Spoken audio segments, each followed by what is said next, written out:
Hello everyone and welcome back to Abundantly Minimal. My name is Sarah, and in today's video we're talking about stress relief and habits or actions you can take to both reduce the stress that you're feeling and have a more positive coping mechanism for that stress, as well as ways that we can prevent future stress from happening in the future. And I thought this was a good time to make this video since unexpectedly, I would say 2022, the start of it for me has been significantly more stressful for a couple factors than the past several years. And I found myself needing to modify my habits or routines to be able to push through that stress, overcome it, reduce that, etc. So that's what I'm going to be sharing with you today.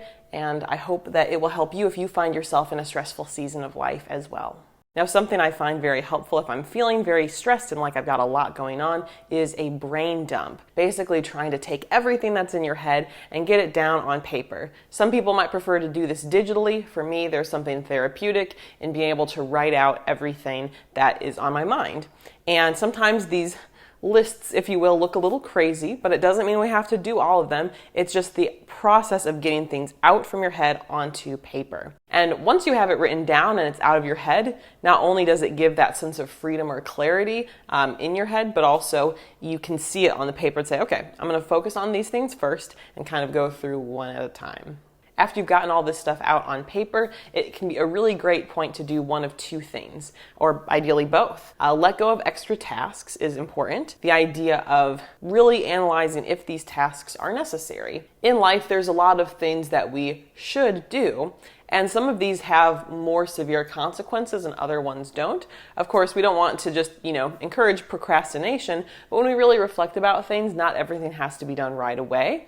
And certain things can be taken care of later. You can always schedule them for a different period of time if you're feeling like it's too much, or maybe it's something that doesn't need to happen at all, especially if it's something that's more supposed to be fun, but you're feeling stressed about it. Those can definitely be cut, and just being true to yourself. If it's not fun for you, then no need to do it, as well as some of the ways that we might be trying to keep up with certain traditions or habits that aren't necessarily, necessary. So try to sift through and see if you can weed out any tasks that aren't 100% necessary. And then the second approach to reducing these tasks comes from delegation. Now, if you're anything like me, I am very much, your go-getter. I'll do it all. I love doing a bunch of different things. I have some workaholic tendencies. So for me, this one's definitely tough because I can do it all. But at the same time, at what cost? And if you have someone who you can ask for help from, that can be a very impactful thing. I love cooking, but also it shouldn't be a thing where I have to cook all the meals. And so sometimes I'll say, hey, Jake, could you do dinner tonight? So I can focus on these other things. And that's a way to get a task off my plate, open up some time, relieve some stress, and especially if you've been someone who holds on to a lot of these tasks, or maybe the work balance in your household is not necessarily balanced, this is a really crucial task that can prevent a lot of stress in the future. So definitely don't want to overlook that. I think our physical environment can also play a big role in our stress. So there's a few things that I've done around my house that help reduce that stress. Something very simple that brings me so much joy is having some fairy lights in a couple spots in our home. We have them around our kitchen doorway and also in our office. And having these lights brightens up the space in a really warm and soft glow way. And it's really pleasant to be in these spaces, especially when those are the only lights on. And so it's something that when we're working in the office, especially in the second half of the day, it's nice to have that warmth rather than the harsh overhead light, especially if it's time to wind down for the evening. It's very peaceful to have those lights.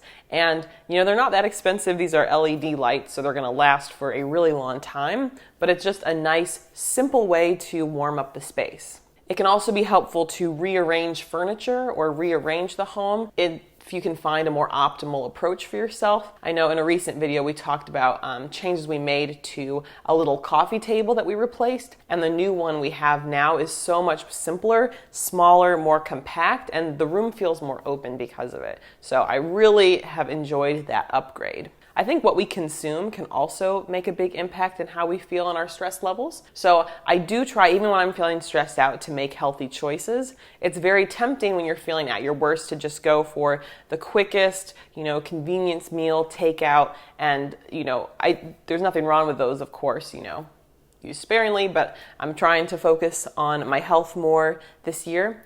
And so I have found that if I do make some healthy choices, I ultimately do feel better later on, even though I might still have some of that stress. So for me, I know something very simple, but that's been really good lately and I've really enjoyed it. I ended up finding a salad dressing I really liked from Trader Joe's.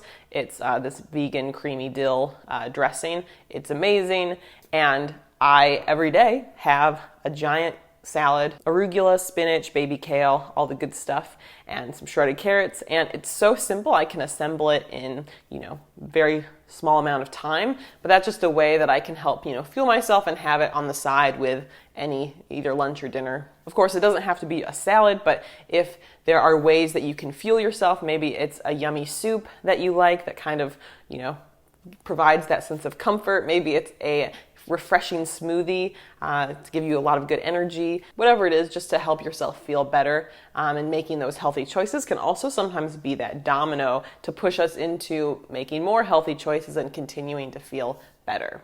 When I'm feeling stressed, another thing that helps me is to shift the create versus consume balance. And this has to do with our attention. Are we creating or are we consuming? And the creating is going to depend upon anyone's work or hobbies or whatever the case is.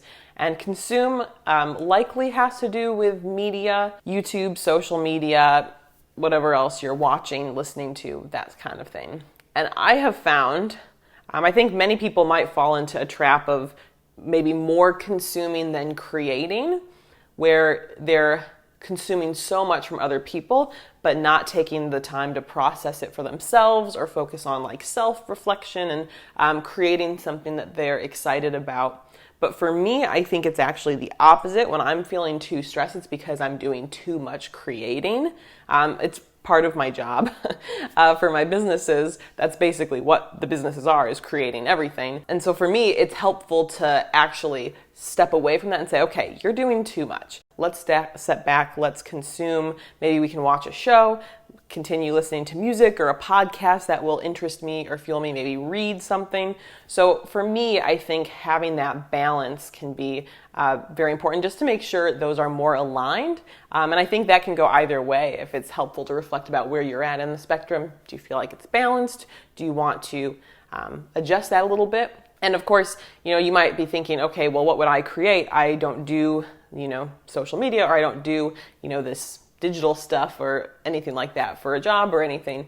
I think a simple thing could be to journal. That's a way you're creating, these words on a page and self-reflecting. I think that can be a simple approach if you want to shift a little bit away from consuming. And any type of self-reflection, honestly, can work.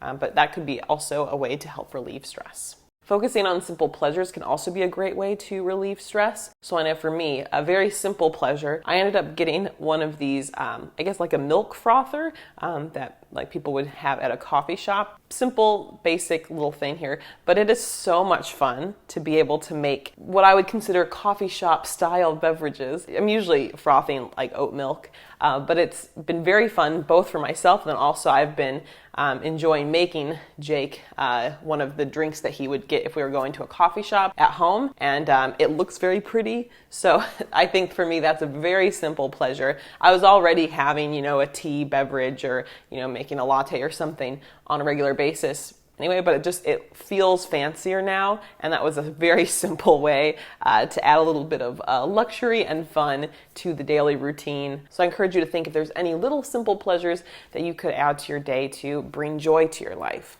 A few final stress relief tips here before we end the video, which I think are some of the most important. I encourage you, if you're feeling a lot of stress, to communicate that with someone. Tell someone else that you care about what you're feeling. I know just the act of telling someone can definitely help us feel a little better, like maybe we're lifting a little bit of that burden off of our shoulders and receiving a little bit of support for that. But also, sometimes we become so, I don't want to say blind to bigger picture things, but when we're really stressed and focused on, these different tasks that need to happen, we sometimes miss other key details that could help us feel better or that could help us solve our problems. So just getting like a second opinion from someone else could be helpful to help you find if there's an alternative solution for yourself to get through certain feelings of stress or help you out of certain situations. So you don't know till you ask, and I know I've been very grateful to be able to talk through lots of these different feelings and concerns with my husband Jake, as well as others in my life, because it's tough to go it alone. So definitely reach out to others if you've got them in your life. And lastly, I know this is for me a very helpful adage, a saying, the only way out is through. Of course, there are many situations in life where that wouldn't apply. I'm not necessarily saying this is the be-all end-all for any of these situations, but I do try to remind myself that, the stress that I might be experiencing, it is a season. Certain things need to happen before, we can get to that other side where things are a lot more managed.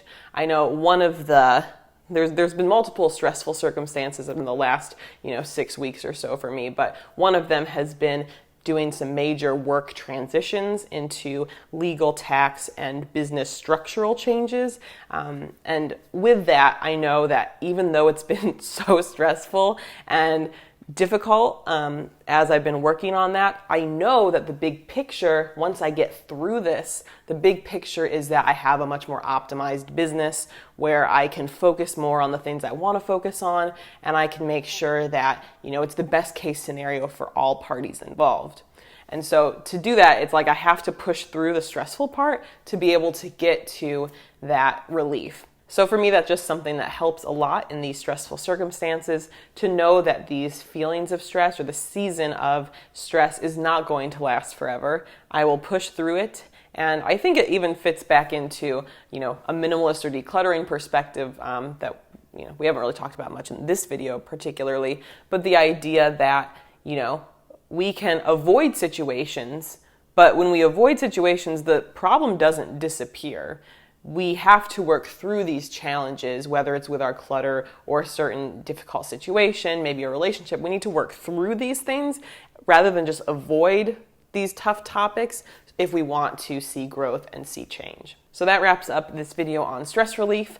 I hope it was helpful. Again, this is exactly what I've been trying to do as I've been navigating my stress at this point in my life. Feel free in the comments to share any of your favorite stress relief approaches, and I'll see you in the next video. Bye.